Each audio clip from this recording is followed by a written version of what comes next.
Somewhere in the North Sea, a fishing boat drags its net across the seabed, the way boats have for centuries. But this time, tangled in the cold mud, comes something impossible. A spear. Carved from antler, shaped by human hands, hauled up from the bottom of the sea. There was no shipwreck. No sunken city. The truth is stranger than that. Because beneath those gray waves lies an entire country. A land of rivers and forests, where thousands of people once lived, and hunted, and raised their children. It has a name. Doggerland. And this is the story of the world we lost beneath the sea. To find it, you have to rewind 20,000 years, to the depths of the last ice age. Back then, so much of the world's water was locked up in towering ice sheets that the seas sat far lower than they do today. In some places, as much as 120 meters lower. And where the cold North Sea now churns, there was land. Dry, open, living land. Britain was not an island. You could have walked from the hills of Yorkshire all the way to the Netherlands without ever getting your feet wet. And the ground you crossed was not some frozen, empty wasteland. As the ice slowly retreated, Doggerland became one of the richest landscapes in all of Europe. Great rivers wound through wide green valleys.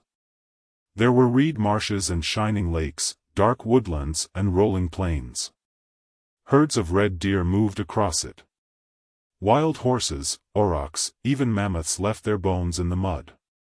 For the hunter-gatherers of the Stone Age, this was not a bridge between two places. It was the destination. A warm, fertile heartland, teeming with food. Scientists now believe Doggerland may have been the true center of the human world in this corner of Europe. Not a backwater. The main stage. And for thousands of years, it belonged to people whose names we will never know. For most of history, no one had any idea it was there. Then the fishermen started pulling up the dead. For over a century, trawlers dragging the floor of the North Sea have hauled up far more than fish. Mammoth tusks. The bones of lions and rhinos.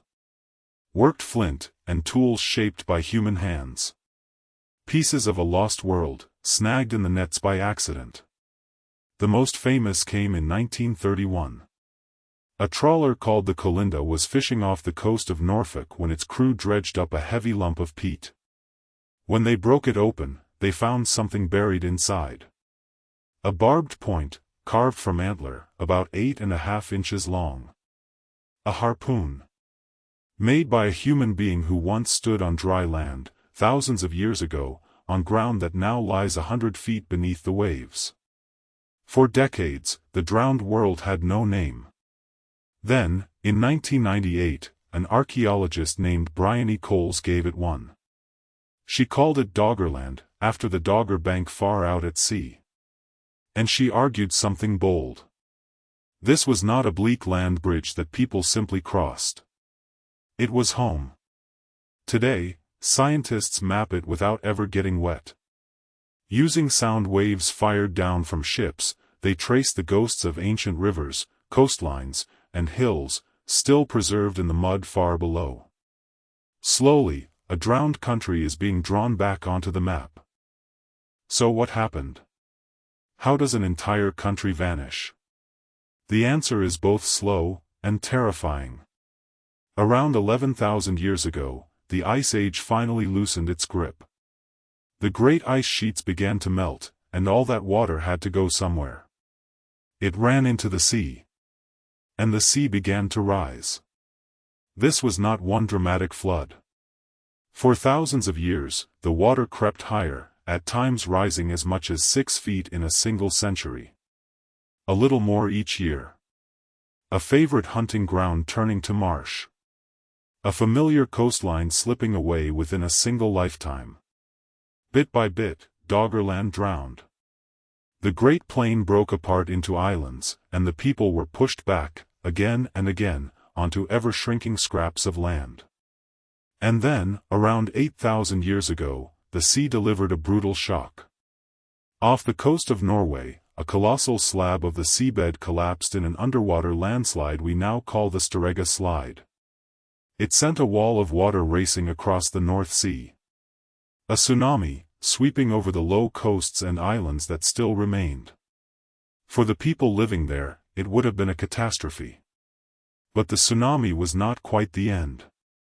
What truly finished Doggerland was the same force that had been claiming it all along, the slow, unstoppable rise of the sea.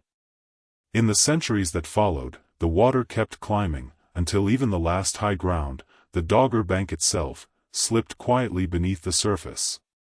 And the richest landscape in northern Europe was simply gone. We like to think the map of the world is fixed. It isn't. Whole countries have vanished before, with people still living on them. Doggerland is not a myth, or a legend. It is real. And it is still down there, in the cold and the dark, waiting beneath the sea. A reminder that the ground beneath our feet has never been as solid as we like to believe.